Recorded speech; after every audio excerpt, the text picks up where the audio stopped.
Oh my God. I thought the snow was bad yesterday, but look at this. Wendy seems to not feel the cold at all. Oh man, look at my van.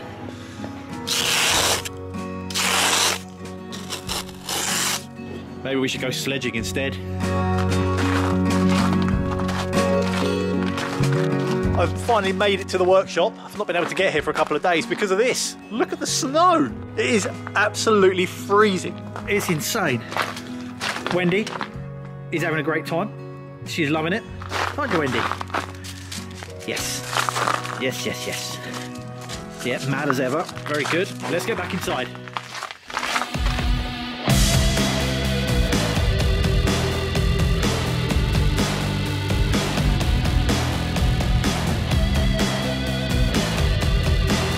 Hi, I'm Dom, and welcome to my workshop.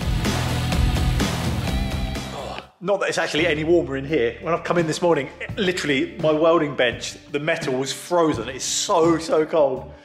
But hey, I'm desperate to get some progress on this Defender. Let me show you what I'm up to. I can't tell you how long I've spent sitting here staring through these little sales flaps and through that back door, pondering, deliberating, thinking how to do this. What's the best thing to do? I'm kind of at the point now where I've got all of the ingredients. I've got my water tanks, I've got the pumps, I've got the pipes, all the plumbing and the hoses, the machine and the grinder. I know where everything's gonna go. Actually, I've ordered the cooler as well. That's gonna arrive in a couple of days, but that's really cool. They look like really good, robust coolers. That's gonna sit over in that corner over there when you open up that door. To keep the milk nice and cold and chilled. The next step of this process is gonna be starting to make a frame. I'm using very thin sheets of stainless steel as the actual external cladding. That's going to be the finished work surface for food hygiene and things like that. It's a food grade stainless steel. That stainless steel sheeting is not strong enough to be structural. That is just the work surface. Behind it, it needs like a frame, a structure. There's going to be a wall here, a dividing bulkhead at the back here, same on the other side, but that's going to have a little sort of step in it to fit that cooler in. So the aluminium won't corrode, which is really nice. It won't go rusty.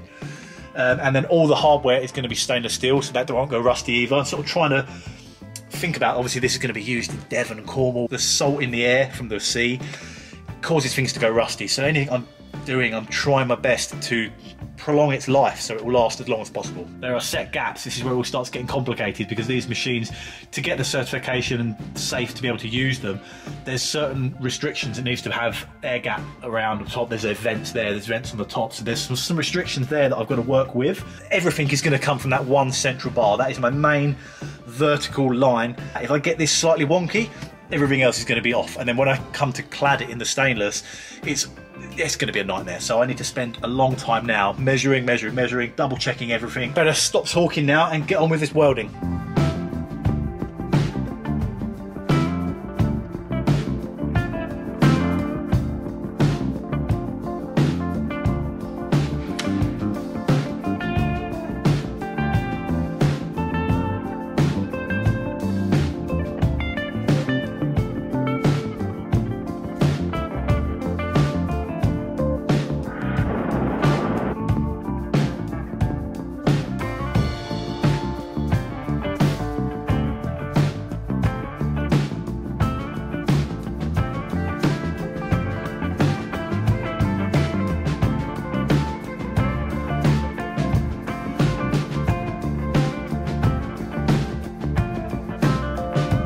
Look, I know I'm not the best aluminium welder in the world, but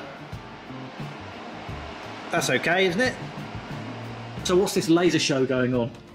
I'm not having a rave.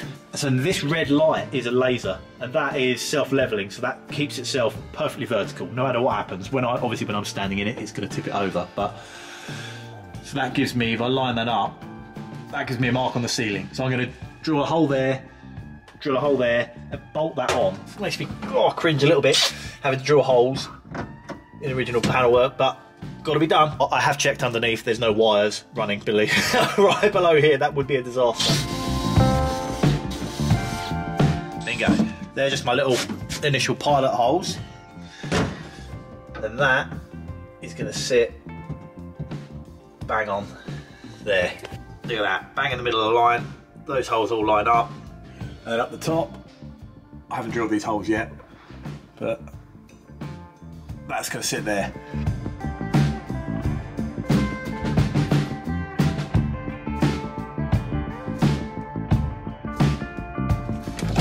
Done. There we go. So that's it. Really nice and clean and installed. Now I've got a captive nut in the floor. Got one more to do there.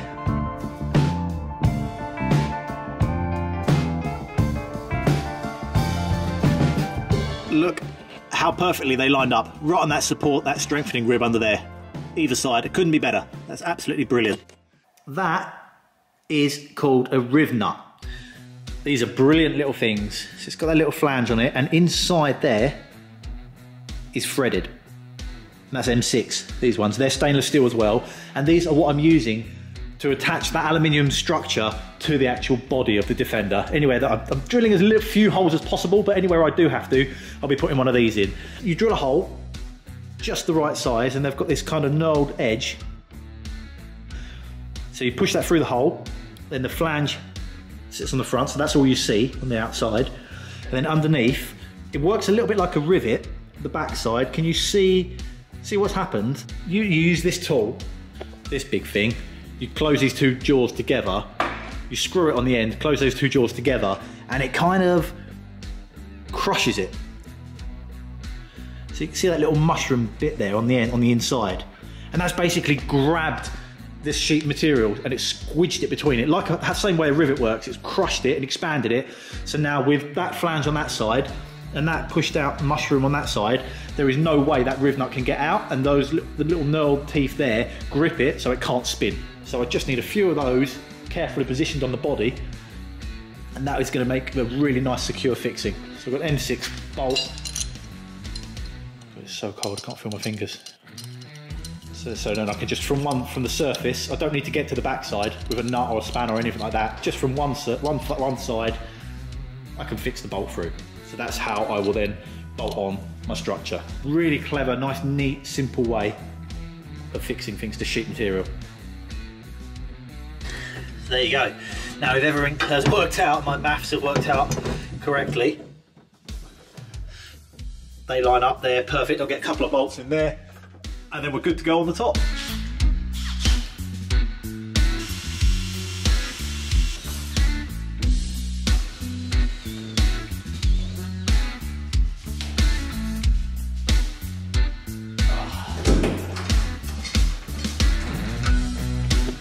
Come and have a look. This is a really big moment for me. That first bar is in. That is such a huge thing for me. This is it now. So look, all I need to do now is make bars like this with a tab on each end, welded on. Now I've got that one central point that I know is straight and level. I can just add another bar here, then another one here. I might put another one up the top there. Everything is going to revolve around this one central pole. Go on, get a good close look. Oh yeah. And that way. Brilliant. Oh, I couldn't be happier. I've basically got a long journey now of sitting at the welding table and just measuring a bar, cutting two tabs, welding them on each end, drilling some holes for the bolts, and just start piecing together. It's really going to start to come together now. This is a really big moment.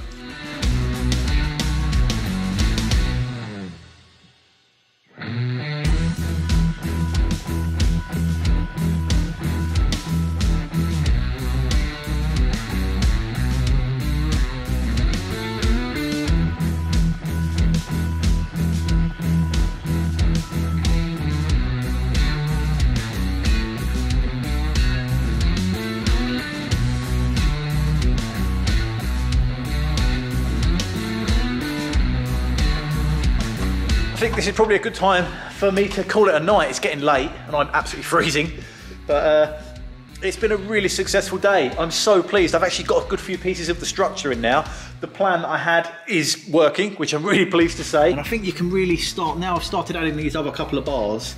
Tied that one in to the side there, bolts into there, which is really nice because I can do all the welding on the bench over there, and then now, see, I'm tying this one in here as well. But at this point, I can just unbolt it from there and there, take that over there and weld that together nicely on the bench, nice and square, jig it all up, clamp it down, and bolt it back in. Next one I'm probably going to do is another vertical going up there. I'll extend that one out to there and back in again and then up to create this whole sort of cubby hole basically here. In that area there's where the water tanks and the pumps are going to go, and then as soon as that cooler turns up for the milk, that's going to go in that area, so I can't really do that until that turns up. But yeah, on the whole I'm absolutely chuffed. I feel like I've got over quite a big hurdle with this project. It's sort of all making sense, and I can now just crack on with doing the same process, welding, cutting and trimming. I really hope you're enjoying this Defender coffee van project so far. Let me know in the comments if you've got any tips or advice or anything like that, or if you've seen me doing something and think, what the hell is he doing? That is completely wrong. Open to suggestions all the time. Please feel free to leave me a comment, like and subscribe.